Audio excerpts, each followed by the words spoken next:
En anglais, le yon moun zo thank you, nous souvent répondre you're welcome. On regarde ensemble quelques autres façons qu'a dit ça. Numéro 1.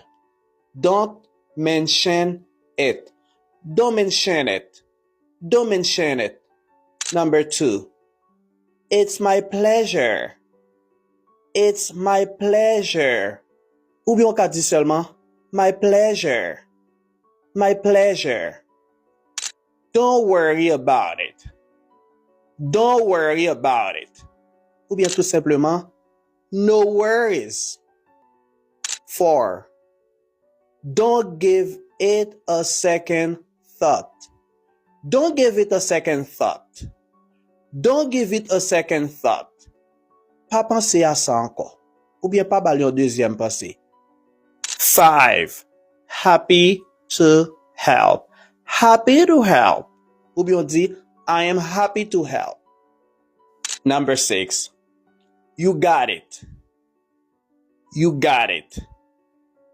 You got it. Number 7. Not at all.